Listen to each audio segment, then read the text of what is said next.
Alors, je vais vous donner des petits détails de ce qu'il faut faire. Donc les disques arrière, vous verrez après ou avant, je vais faire des vidéos et je vais les assembler en fait. Les disques quand ils sont neufs comme ça, donc ça c'est pas des huilés, donc c'est les hautes teneurs en carbone. Voilà, il faut les roder un peu. Donc pour les roder un peu, on fait comme ça. On prend du papier, assez fin, hein, pas des gros grains, hein, et on frotte le disque. Voilà, des deux côtés, hein, puisque les plaquettes vont porter sur les deux côtés du disque. Voilà. Donc je les fais tous les deux, les disques arrière, et je vous reprends.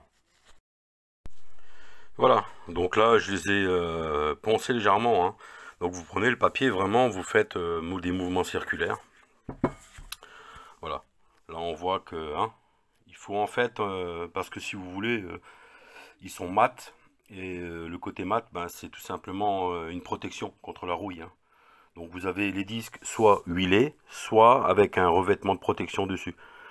Mais ce revêtement de protection, il empêche la rouille. Mais en fait, moi, je préfère passer un petit peu papier de verre dessus pour l'enlever. Voilà.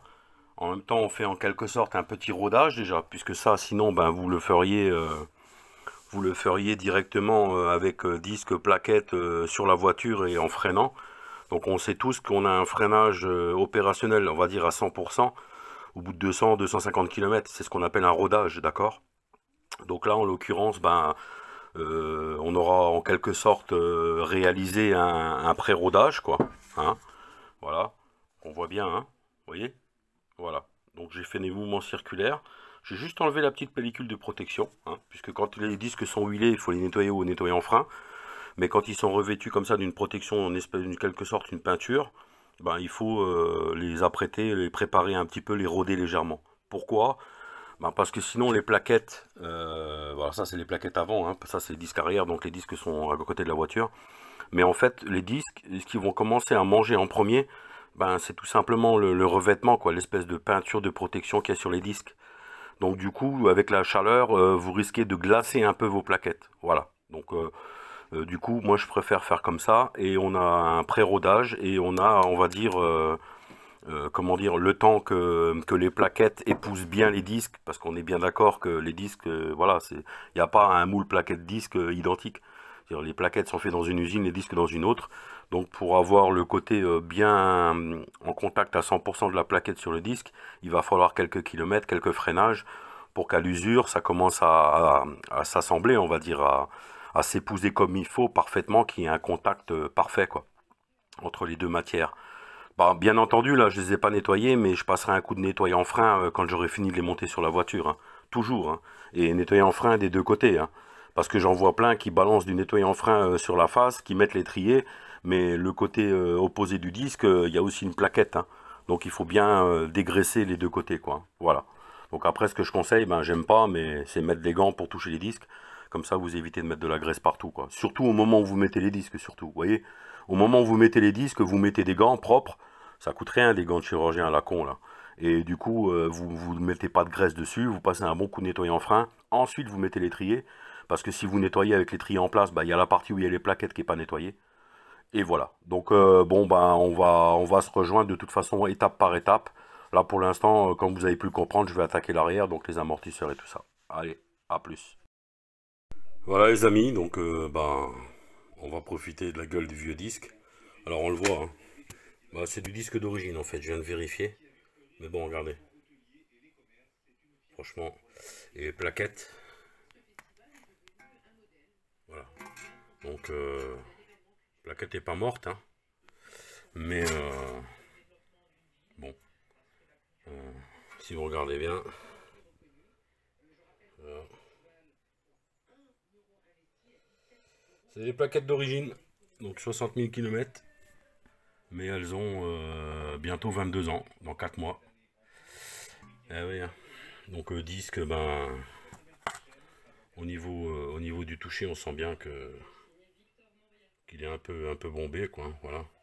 Bon, il y a un petit rebord. De toute façon, à partir du moment où on refait ça. Donc pour l'instant, ben, la vis est venue parfaitement. Donc maintenant, je vais desserrer, ben, étrier, hein. Je vais sortir tout ça. Je vais desserrer l'étrier, je vais l'accrocher. Tac, tac, tac. Je vais peut-être commencer déjà par l'amortisseur, tout simplement. Et puis ensuite, ben, flexible de frein arrière. Alors il se cache derrière, là-haut. Il est où? Il est où? Il est où? Est-ce qu'on le voit? Ah, c'est difficile pour le choper, hein. Pour le voir, c'est difficile. Excusez-moi pour le mouvement. Voilà. Donc il y a un côté du petit flexible qui est là. Et après il remonte en fait. Il fait une boucle. Là, qui fait la flexibilité du circuit de freinage pour l'arrière. Parce qu'après, si vous regardez bien, vous avez la canalisation rigide qui vient là. Tac, elle vient là, elle passe par-dessus. Et elle vient de nouveau. Alors lui aussi c'est inflexible, hein, et elle vient sur l'étrier ici, là. D'accord? Voilà, c'est ici qui se fixe sur l'étrier. Il y a la canalisation, il y a un bout effectivement en caoutchouc, tac, elle part en rigide, et en rigide, elle va jusqu'à l'autre qui est flexible. Donc celui-ci, il n'est pas poreux, il n'est pas du tout, comment dire, craquelé. De toute façon, en même temps, celui-là, il bouge pas, hein, puisqu'il est fixe sur les cieux. C'est vraiment le petit là-haut, hein. Celui-là, là, voilà, celui qu'on voit là, où il y a la partie rigide, et hop, il y a la partie flexible.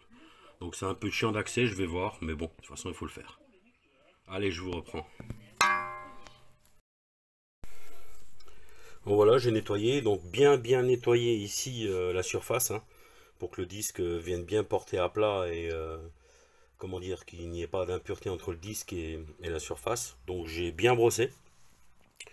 J'ai nettoyé également, vous voyez, il est pas, hein, pour 22 ans quasiment, il est beau, hein. J'ai également rentré le piston, d'accord. Donc il faut s'assurer ici que le joint est en bon état. Bon, c'est le cas, hein, il n'y a pas de problème. Il faut bien nettoyer ici. Hop là, ici les portées des plaquettes, hein. Là, ici, là, voilà. Parce que les plaquettes seront là-dessus, bien graissées bien sûr. Les coulisseaux, ben, ils viennent ici et là. Donc les coulisseaux neufs, je vais les mettre, hein. Les coulisseaux neufs, ils sont où? Les coulisseaux neufs, ils sont où? Bah, ils sont là, voilà.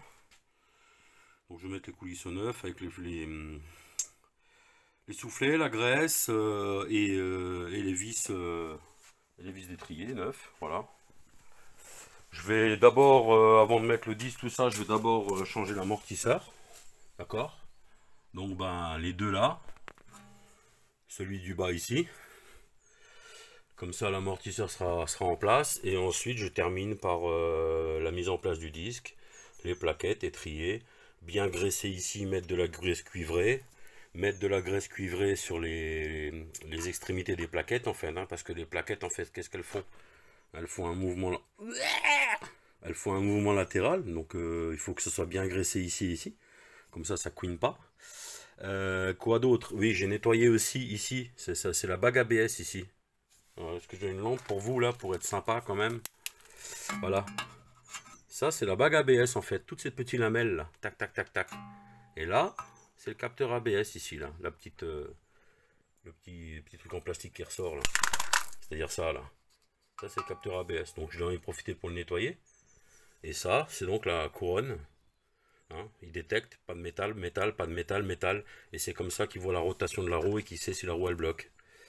Voilà. Il faut que ça soit intermittent le signal. S'il est continu, c'est qu'il y a un souci. S'il est continu, c'est que la roue est bloquée. Voilà. Donc, putain, je trouve que pour 22 ans, franchement, bon, bah, elle a toujours dormi au chaud. Hein, puis 60 000 km, mais la flasque de protection freinage, elle est nickel. Là, ben, je me suis assuré que le soufflet, tout ça, c'est bon. Le piston, ah ouais. Pour rentrer le piston, là. Là. Ouais. Si vous n'avez pas ça, si vous n'avez pas ce fameux outil pour repousser le piston, c'est mort. Parce que ça, c'est pas un piston qu'on repousse longitudinal. Il faut un mouvement de rotation pour qu'il rentre. Comme une vis, en fait. Hein, il rentre en tournant. En tournant. Et si vous faites pas ça, si vous n'avez pas ça, avec les deux petits tétons là, qui viennent se prendre dans les rainures du piston du cylindre là, de frein, eh ben, bon courage, hein, bon chance. Ah oui, et encore une chose. Ben, d'une, quand vous